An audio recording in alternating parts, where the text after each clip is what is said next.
Hey, what's up guys? Coach Brandon here, and today we're going to do our technique WOD. We're going to go over the basic air squat. So, seems simple, right? But there can be a lot of things that we have restrictions in our body, whether it's ankles, calves, hips, thoracic, upper thoracic, different things. So we're going to go through it real quick, and we're going to talk about a few things that you can do to improve your air squat. So first off, air squat looks like this. Okay, tight core. Our feet are going to be about shoulder width apart. Okay, the toes don't have to be perfectly straight. They actually can be out a little bit, right? It's going to be based on the comfortability and your ankle mobility as well. We don't want to be bladed way out, but out a little bit, 45-ish, in that range is fine. So tight core. As I'm going down, I'm keeping my heels on the ground. That's important. Heels on the ground, thinking about gripping the floor with my toes. And then tight core, I'm going down, nice and smooth, and back up. You can use your arms as a counter level.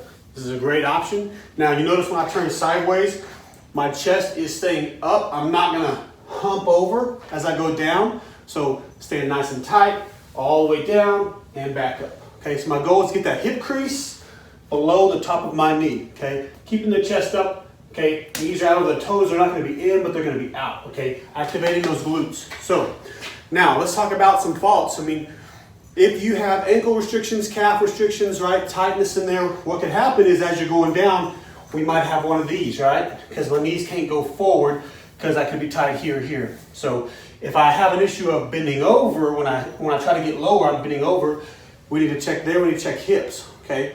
Also, there's an easy test you can do to check. I know that one of my ankles, calves, is typically tighter than the other. So as I'm getting ready to do air squats, I gotta make sure that side is warmed up a little bit more. So a great way to check, take your hand like this, stick your thumb out, find you a flat surface like a wall. You're gonna put your foot, with your thumb touching the wood or whatever your wall, put your foot there, and then you're gonna lean in and see how close you can get. I don't know if you can see that, but you're gonna see how close you can get. I'm probably about almost 3 inches there. So then I'm gonna do the same thing with the other foot. This is my tight side. I'm about 4 to 5 inches there. You can see the difference.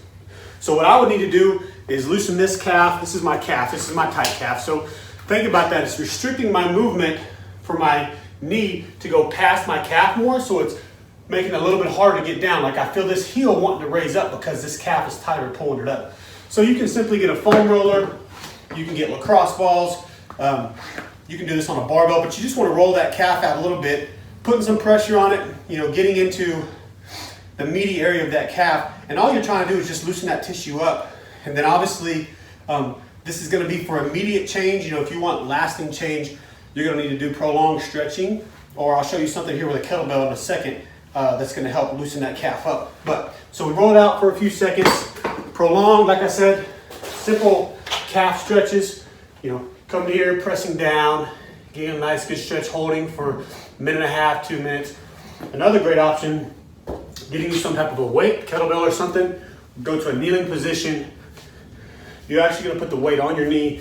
You're gonna lean forward and let the weight do the work for you. It's actually gonna push down there, and the goal there is the same thing. We're working on elongating that calf, getting more movement there. So, I mean, that's just a few minutes, not even a minute there of working. Let's just do a retest.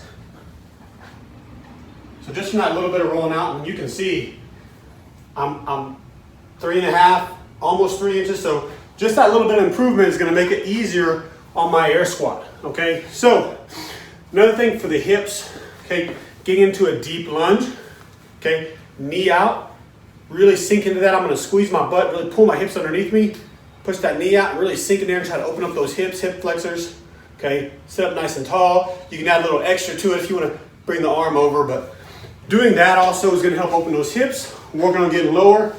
Thoracic rise, so up here in this range, you know, if you're very tight up there when you go to do your air squat, you may feel one of these. There's no up with my back there, right? So a great thing to do there, foam roller. Okay, make sure you can see me. You're gonna get that upper part of the back, okay? Keeping the core nice and tight. I don't wanna be loose here. I'm gonna lean back and just kind of pulsate over this, trying to get that thoracic to move. You can go to multiple areas there, but those are a couple things you can do to help your air squat depending on what you struggle with, right? So again, seems like a very basic, easy movement, and it is, but typically we're gonna have some type of restriction. So just a little bit of working through that's gonna make you more successful. Anytime that I'm gonna squat, whether it be air squats, front squats, back squats, if I'm doing like a barbell squat clean, anything, thrusters, I know that I'm gonna work my left calf. I'm gonna loosen up a little extra because that's my tighter calf. Probably from lots of sprained ankles and injuries back in the day, and I just know I need to work on that calf more. So we all have those things, but the more you work on it, the less issues you're gonna have with it. So that was technique wide for today, the air squat. Remember, a few key points: always tight core, okay? Feet shoulder width apart, right? And then as we go down, think about gripping the floor with your feet, and then knees out over the toes. All right, guys, give it a try. Let me know how it goes.